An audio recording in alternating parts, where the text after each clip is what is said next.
విష్ణువు అంటుంది. అంటే విశ్వం మొత్తానికి ఆధారమైన వాడు విష్ణువు అని. ఎందుకంటే విశ్వం విష్ణువు వేరు కాదు, మళ్ళీ అసలు వాస్తవానికి రెండు కూడా ఒకటే. అట్లాంటి అద్భుతమైన నామాలని సక్రమంగా అర్థం చేసుకొని మన జీవితాన్ని మనం సరిగ్గా నడిపించుకోగలిగితే మానవుడు ఖచ్చితంగా దేవుడు అవుతాడు.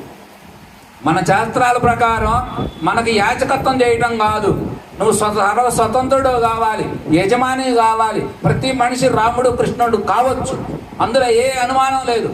ఎందుకంటే దాని పట్ల మనకు జిజ్ఞాస ఉండట్లేదు. మనం ఎంతప్పటికీ మహిమల పట్ల చిన్న చిన్న పిల్లగాళ్ళకి ఏదో చాక్లెట్లు బిస్కెట్లకు అలవాటు పడ్డట్టుగా చిన్న చిన్న కోరికలతో అలవాటు పడుతున్నాయే కానీ ఇవన్నీ కాదు, నీవు కావాలి మాకని చెప్పి ఆయన్నే ప్రాధాయపడితే అసలు మూలాలు మనకు అందాలి.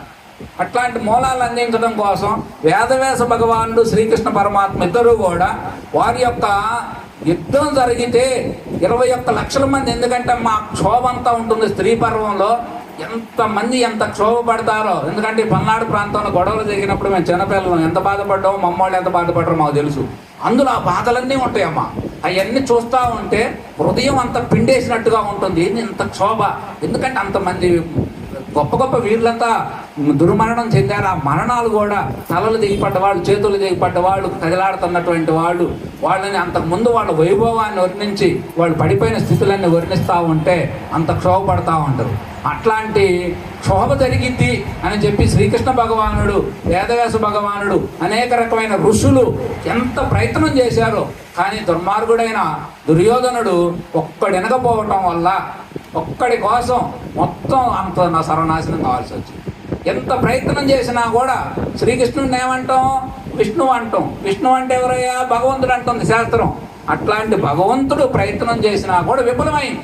మన భగవద్గీత మొదట్లోనే ఉంటుంది, శ్రీకృష్ణ భగవానుడు ఎంత ప్రయత్నం చేసినా విఫలమాయను. ఆ తర్వాత అర్జునుడు సారథాయను. అంటే అర్థం ఏంటి? కానీ అందులో ఉన్నటువంటిది ఏమిటంటే సృష్టి భగవద్గీత సారాంశం అంతా మీ అందరికీ తెలుసు. కానీ సారాంశంలో ఉన్న సారాంశం ఏమిటంటే ఒక్క ముక్కే, ఏది జరిగినా నీ మంచి కనుకో. ఈ ఒక్క ముక్కను మనం అర్థం చేసుకోగలిగితే, నాకైతే ముక్క అర్థం అవుతుంది కానీ దాన్ని జీర్ణం కావట్లా.